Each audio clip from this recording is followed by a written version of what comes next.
आगमते जिनवरे बाखियो गणधरते हियणे राखियो तेनो रस जेणे चाखियो ते हुओ शिव सुख साखियो ते हुओ शिव सुख साखियो।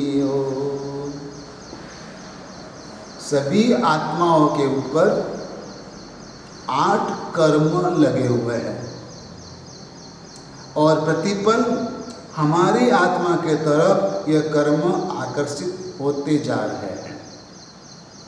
हमारी आत्मा यह कर्मों से घुल-मिल गई है और इसी वजह से हमारी आत्मा इस संसार में परिभ्रमण कर रही है। यह 8 कर्म के 2 विभाग हैं, घाती कर्म और अघाती कर्म। घाती कर्म का मतलब यह है कि जो हमारी आत्मा के गुणों के ऊपर डायरेक्ट घाव करता है, इसका घात करता है, इसलिए उसे घाती कर्म कहते हैं। ज्ञानावरणीय, दर्शनावरणीय वगैरह। यह घाती कर्म 4 घाती कर्म जो आत्मा क्षय कर लेती है, इसके बाद उसे केवल ज्ञान की प्राप्ति होती है। लेकिन केवल ज्ञान की प्राप्ति के बाद तुरंत ही बाकी के 4 कर्म अघाती कर्मों का क्षय हो जाता है तो आत्मा तुरंत मोक्ष में चली जाती है। वैसे आत्मा को अंतकृत केवली कहा जाता है। केवल ज्ञान की प्राप्ति हुई और तुरंत ही मोक्ष में चले गए, वैसे आत्मा को अंतकृत केवली कहते हैं। और दूसरी जो आत्मा है कि जिन्होंने 4 घाती कर्मों का क्षय किया है, केवल ज्ञान की प्राप्ति कर लिए, लेकिन बाकी के 4 अघाती कर्म का क्षय होना बचा है और वह क्षय करने के लिए उनको विचरण करना पड़ता है और उस क्रम के अंदर वह देशना देते हैं, उपदेश देते हैं। तो वैसे केवली भगवंतों को सामान्य केवली कहा गया है। यह आगम ग्रंथ का नाम है अंतगढ़ दशांग सूत्र। जिस आगम ग्रंथ के अंदर अंतकृत केवली जो हुए हैं, वैसे 10 महात्माओं की जीवन कथा बताई गई है। अंतकृत केवली और सामान्य केवली में इतना फर्क है कि सामान्य केवली प्रवचन देते हैं, देशना देते हैं, उनके पास उतनी आयु होती है और जितनी आयु होती है उतनी आयु में केवली को संसार के जीवन के प्रति उपकार करने के लिए देशना देनी चाहिए और देते हैं।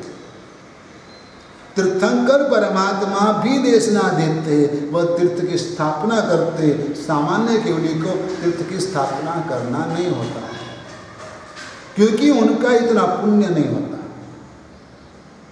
इसलिए सामान्य केवली और अंतकृत केवली में इतना तफावत है। अंतकृत केवली के पास देशना देने का कोई मौका नहीं होता है, इतनी आयु उनकी नहीं होती है। केवल ज्ञान की प्राप्ति हुई और वह मोक्ष में पधारे। अब इस ग्रंथ की महिमा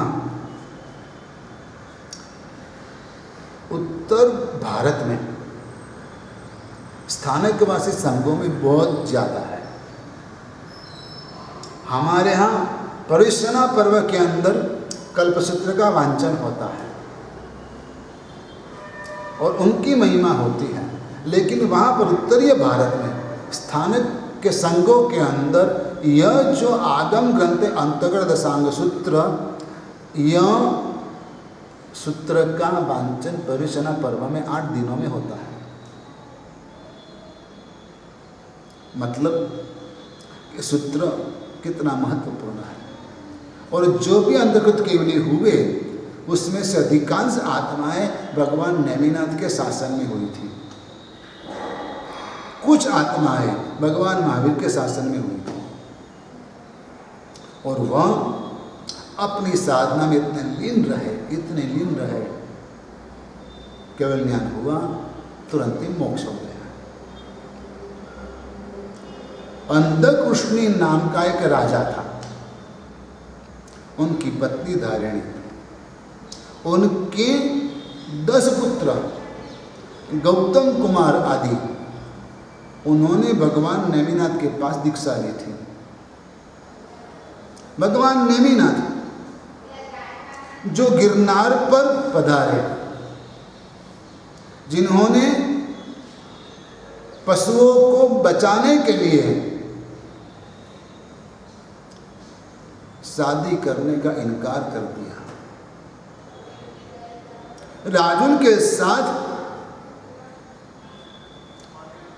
शादी तय हो चुकी थी, बारात लेकर भी पहुंचे थे, लेकिन देखा कि बारातियों के लिए रसोई पकाने के हेतु से ये पशुओं को यहाँ पर लाया गया है। आप सोचना कि मेरे निमित्त इतने जीव की हिंसा, कत्ल, मुझे यह मंजूर नहीं है।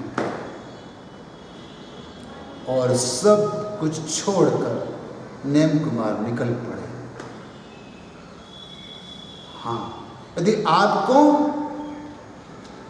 कुछ कमी रह जाती है शादी ब्याह के अंदर, तो कभी कभार ऐसा झगड़ा मोड़ लेते हो, लेकिन झगड़ा करना है तो ऐसा करना कि सभी आत्मा का कल्याण हो जाए। नेम कुमार निकल पड़े। श्रावण सुद पंचमी और षष्ठी के दिन भगवान का कल्याण के दिन है, और ये भगवान नेमिनाथ कि जिनके शासन के अंदर यह अंतर्गत केवली हुए,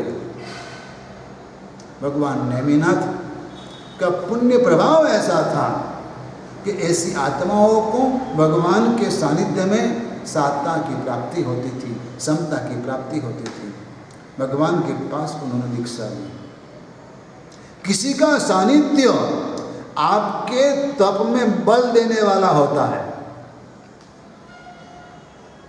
और देखो कि चातुर्मास के दौरान जो तप होता है, वह तप में गुरु भगवंतों की प्रेरणा, उनका आशीर्वाद और उनका सानिध्य आपको बल देने वाला होता है।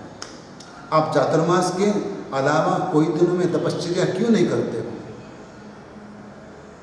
कोई मना तो नहीं है, धर्म के हिसाब से तो कोई मना नहीं है। कभी भी तप कर सकते हो, कभी भी धर्म कर सकते हो, लेकिन पर्युषणा पर्व में क्यों करते हो? पर्युषणा से पहले ही क्यों करते हो? पर्युषणा के बाद कोई अट्ठाई करने वाला मिलेगा? पर्युषणा के बाद मासिक श्रवण करने वाले कितने मिलेंगे? जबकि पचखाड़ के अंदर तो सभी तरह की छूट दी गई है कि पर्युषणा से पहले भी करो, पर्युषणा के बाद भी करो। क्योंकि एक परिवार में आप 5 सदस्य हो और 5 सदस्यों को तप करना है, तो एक साथ तो कोई नहीं कर पाएगा। इसलिए कभी भी कर पाते हैं, लेकिन ऐसा नहीं होता है। गुरु भगवान का प्रभाव रहता है, उनका सानिध्य रहता है, और तब आपकी तपश्चर्या सफल होती है। भगवान नेमिनाथ के सानिध्य में रहकर ये सभी राजपुत्रों ने धर्म साधना का प्रारंभ किया, और उन्होंने गुण संवत्सर नाम का महान तप किया। यह तप बहुत ही कठिन है। 1 महीने तक चौदबत्त करना। चौदबत्त का मतलब है उपवास के आगे पीछे भी एकासन, वह भी ठाम चौग्या। दूसरे महीने में छठ करना, बेला करना, वैसे करते करते करते 16 उपवास तक पहुंचना है। और दिन के समय में सूर्य के सामने दृष्टि रखकर आत्म साधना करना, अपनी दृष्टि को सूर्य के सामने स्थिर रखकर आत्म साधना करना और ध्यान में लीन रहना। रात्रि के समय भी उकड़ू आसन पर बैठना, सोना नहीं, उस ढंग से बैठना कि यदि झपकी आ जाए तो आप नीचे ही गिर पड़ो। इसलिए झपकी आने का सवाल ही पैदा नहीं होता। और आपको जो है जैसे ही माला हाथ में पकड़ी नींद आ जाती है, जैसे ही किताब हाथ में पकड़ी आपको नींद आ जाती है।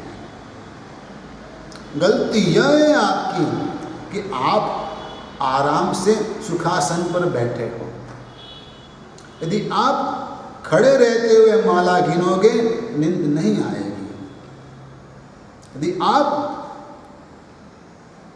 उकड़ू आसन पर रहोगे आपको नींद नहीं आएगी, क्योंकि आपको गिर जाने का डर रहेगा और आप सावधानी से बैठोगे और सावधानी से आप धर्म साधना, धर्म ध्यान में लीन रहोगे। यह सभी गौतम कुमार आदि सभी मुनियों ने भगवान के आशीर्वाद से, भगवान नेमिनाथ की अनुमति से साधु जीवन की 12 परिमा जो है वह 12 परिमा की आराधना और साधना की थी। साधु जीवन के अंदर विशिष्ट साधना, पहली परिमा 1 महीने तक अलेप भोजन करना। अलेप भोजन मतलब रोटी के ऊपर घी वगैरह कुछ लगाना नहीं और एक ही टाइम भोजन करना।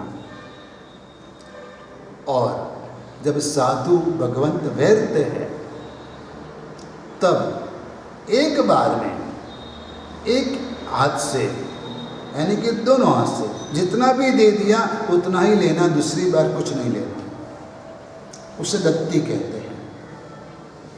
यदि आप गुरु भगवान को पानी बहराते हो और पानी बहराते बहराते यदि आपकी बर्तन के अंदर से जो पानी की धार बह रही है वो टूट गई तो बस वहाँ से पानी लेना बंद। उसे एक दत्ती कहते हैं।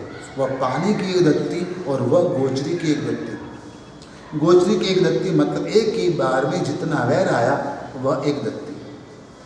पानी में पानी की धार जब तक नहीं टूटी तब तक एक दत्ती। पानी की धार टूटी तो एक दत्ती खत्म। वैसे एक दत्ती खाना और पानी लेना, और इतना करके ही आपको एकासन करना। ऐसी साधना 1 महीने तक गुरु भगवान करते, वह पहली परिमा है। दूसरी परिमा यही तप 2 महीने तक करना और उसमें 2-2 दत्ती लेना। आज दत्ती का तप गृहस्थों में बहुत ही कम होता है, लेकिन जब साधु भगवती सूत्र के योगध्यान करते हैं तब उसको दत्ती का नियम का पालन करना रहता है। दत्ती का मतलब एक बार में जितना दे दिया उतना ही लेना। अब आपको इस बात का पता है कि गुरु भगवान की दत्ती का पचखान है, तो आप क्या करोगे? तो एक साथ 2, 4, 5 रोटी साथ में ले लेंगे और रोटी के ऊपर ही जो भी सब्जी, फरसान, मिठाई वगैरह देना है वह सब एक साथ उसके ऊपर ही रख देंगे और एक हाथ में, दोनों हाथ में एक साथ लेकर पात्र में रख दिया, एक दत्ती होगी। यदि रोटी नहीं तो आप मकाई का, बाजरी का, ज्वार का बहुत बड़ा रोटला बना लेते हैं और रोटले के ऊपर जड़ा रोटा जो है वह बनाकर उसके ऊपर ये सब चीज़ रख देते हैं तो और वह गुरु भगवान वैराते हैं, वो एक दत्ती हो गई। लेकिन दूसरी बार नहीं देना। पानी की एक ही धार, एक धार में जितना पानी दिया वह पानी की दत्ती। ऐसे एक दत्ती की आराधना 1 महीने तक और 2 दत्ती की आराधना 2 महीने तक। दूसरी परिमा हुई है। तीसरी परिमा 3 महीने तक ये तप करना। 14 बत्त के पारणे 14 बत्त। अलेप भोजन करना। क्या करना? अलेप भोजन, ऊपर कुछ भी लगाना नहीं, घी वगैरह। और ऐसा 3 महीने तक करना और 3 दत्ती लेना। चौथी परिमा के अंदर 4 महीने तक तप करना अलेप भोजन का। जैसे आंबेली समझ लो, उसमें 4 दत्ती लेना पानी और आहार की। 5 महीने तक 5वीं परिमा, उसमें भी यही तप, 5-5 दत्ती की छुट्टी। 6 महीने के लिए 6ठी प्रतिमा, उसमें 6-6 दत्ती। 7वीं परिमा के अंदर यही तप करना और 7-7 दत्ती लेना। अब आगे जाके 8वीं परिमा जो है वो कठिन है। पहली बात तो यह है, इतने दिन सिर्फ ऐसा ही खाना, एक ही टाइम खाना, और इतना ध्यान रखते हुए कि अब एक समय में कोई क्या देगा और कितना देगा। यदि आपके घर कोई खाने के लिए बैठा है तो एक साथ थाली में कितना परोसते हो? आप 2-3 रोटी रखेंगे, थोड़ा साग यानी कि सब्जी, थोड़ी दाल, 1-2 टुकड़े मिठाई के, इतना रखेंगे। कोई परेशान होगा थोड़ा वो देंगे, फिर बाद में उतना यदि वो पूरा खा लेते तो अब आप दूसरा रखेंगे, पूछेंगे भाई दूँ क्या, लेकिन एक साथ कितना देंगे। यदि साधु आपके घर भिक्षा के लिए आए हैं, आपको कोई बात की जानकारी नहीं है और भिक्षा लेने के लिए आए, आप क्या देंगे और कितना देंगे? पहले का समय अलग था। जो साधु के प्रति सद्भाव रखते थे, चाहे कोई भी धर्म का साधु अनुयायी आया, किसी के भी घर गया तो उदारता से भिक्षा देते थे। आज तो अपने रिश्तेदार भी घर आते हैं तो भी आपको पसंद नहीं आता। और यदि गुरु भगवान गोचरी के लिए आते हैं तो आपको भी कभी कभार मन में थोड़ी सी परेशानी होती है कि अब मैंने 2 ही रोटी बनाई है, क्या बह रहा हूं। एक घर में गोचरी गया, हुआ ऐसा कि चातुर्मास था, लेकिन कभी गोचरी के लिए बुलाया नहीं और जाने का हुआ भी नहीं। लेकिन परिचय हुआ तो कहते हैं कि महाराज साहब गोचरी के लिए पधारा। मैंने बोला ठीक है, बुजुर्ग हैं, कह रहे हैं, इतने दिन के बाद बोलते तो चलो गोचरी चलते हैं। मैं गोचरी के लिए गया। गोचरी के लिए गया तो हुआ ऐसा कि मैंने पूछा कि भाई किस चीज़ का जोग है, कौन कौन सी चीज़ उपलब्ध है। तो महाराज साहब रोटी है, सब्जी है, दाल है, चावल है। बोला ठीक है। अब जब साधु गोचरी के लिए जाता है तो सामने वाले के हालात क्या है वह भी देख लेता है और इसके बाद ही वह गोचरी लेता है और लेनी चाहिए। मैंने देख लिया कि बोल रहे हैं लेकिन ज़्यादा कुछ है नहीं घर में, है धनवान पैसे वाले, लेकिन जो साधन सामग्री वगैरह ने किए वो ज़्यादा क्वांटिटी में नहीं है। मैंने कहा ठीक है, रोटी लीजिए। अब लाइफ में पहली बार ऐसा झटका लगा मुझे, इतने साल के संयम पर्याय के अंदर कोई श्राविका पूछती है महाराज साहब कितनी लो, 1 लो या 2 लो।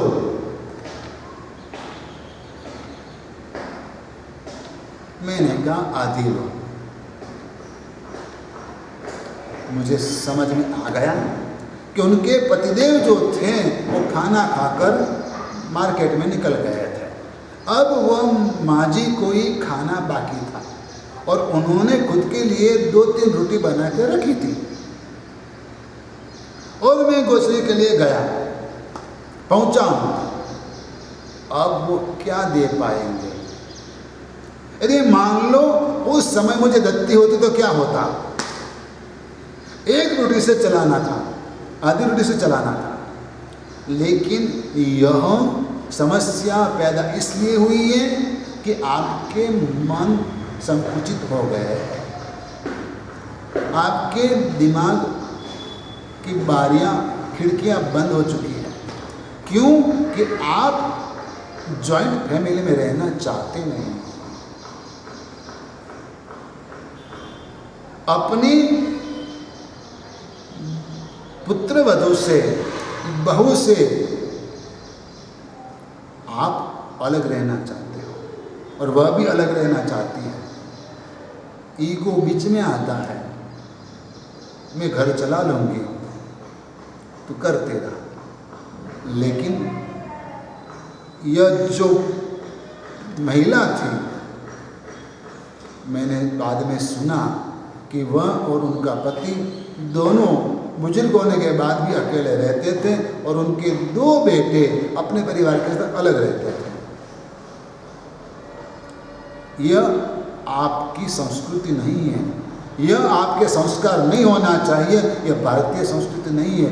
लेकिन आजकल इतने स्वार्थी हो गए हो कि जिसकी वजह से आप आपके माता पिता से भी अलग रहते हो और इसकी वजह से आप धर्म से भी दूर होते जा रहे हैं। अभी यहाँ पर एक फैमिली नवग्रह आराधना धाम में यात्रा के लिए आया था। बात हुई तो कहते कि हम 25 मेंबर, 25 मेंबर एक ही घर में रहते हैं और एक ही किचन में हमारे सबकी रसोई बनती है। मैं सुनकर बहुत खुश हुआ कि वैसे घर में साधु कोई भी टाइम पर गोचरी जाएगा, उनको अवश्य गोचरी मिल जाएगी।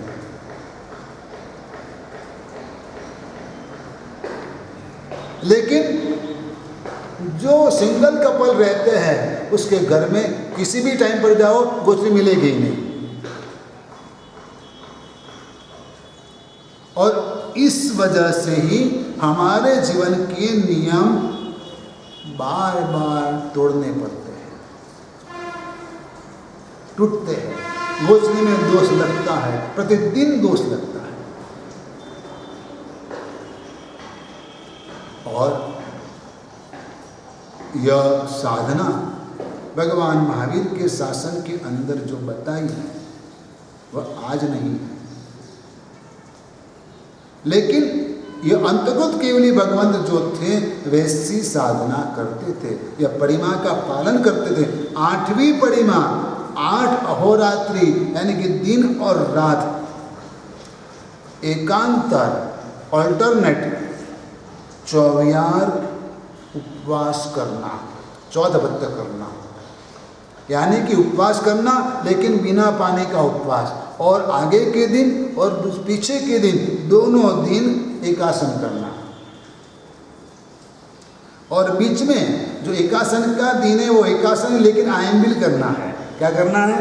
आयम्बिल करना है और कायोत्सर्ग में ही रहना है, आराम करना नहीं है। और जो भी उपसर्ग आए वो उपसर्ग सहन करना है। 9वीं प्रतिमा 7 अहोरात्रि की तपश्चर्या 8वीं जैसी और कायोत्सर्ग उत्कटिक या दंडासन में करना। दंड आसन जैसे दंड खड़ा रहता है वैसे खड़े रहकर कायोत्सर्ग करना 7 दिन तक, 8 दिन तक, ऐसा। यह 9वीं परिमा। साधु की 10वीं परिमा वो 7 अहोरात्रि की और उसमें तप 8वीं जैसा और कायोत्सर्ग गोदोहिकासन में या वीरासन में करना। या तो जैसे आम रहती है आम फल, आम्रफल, वो टेढ़ी रहती है। आप देखोगे तो कैसा आकार है, उस आकार में बैठकर कायोत्सर्ग करना। स्ट्रेट तो हर कोई खड़ा रहता है, बैठता है, लेकिन ऐसे टेढ़े रहकर बैठना जैसे मैंगो, और उसमें कायोत्सर्ग करना, और जो भी कष्ट आए, उपसर्ग आए, वह झेलना। 11वीं परिमा 11 अहोरात्रि की, दिन और रात की, और उसमें 24 छठ करना, बिना पानी के उपवास 2, और आगे पीछे ठाम 24 एकासन करना। और पहला जो एकासन है उसमें अहोरात्रि कायोत्सर्ग में रहकर उपसर्ग सहन करना है। और 12वीं परिमा 1 अहोरात्रि की 24 बिना पानी का तेला यानी कि अट्ठम करना, आगे पीछे ठाम 24 एकासन करना। और पहले एकासन की रात्रि को सिद्धसेना के ऊपर नजर रखते हुए कायोत्सर्ग करना, और जो भी उपसर्ग आए वह सहन करना, और जो भी व्रत पालन करना है उसमें कोई भी अतिचार भी नहीं लगना चाहिए। वैसी कष्टदायक आराधना यह 12 परिमा अंतर्गत केवली भगवंत करते हैं। ये 10 अंतर्गत केवली भगवंत जो हुए हैं, इससे आगे की अलग अलग कहानियाँ, सभी का जीवन चरित्र बताने का मेरा प्रयास रहेगा। लेकिन ये सभी आत्माओं ने ऐसी परिमाओं का वहन किया था। जिन शासन साधु जीवन कितना कठिन है वो आपको समझना चाहिए। और यदि कोई एक साधु भगवंत के लिए आप कुछ भी थोड़ा बहुत कर लेते हो तो आपका चारित्र मोहनीय कर्म टूटता है।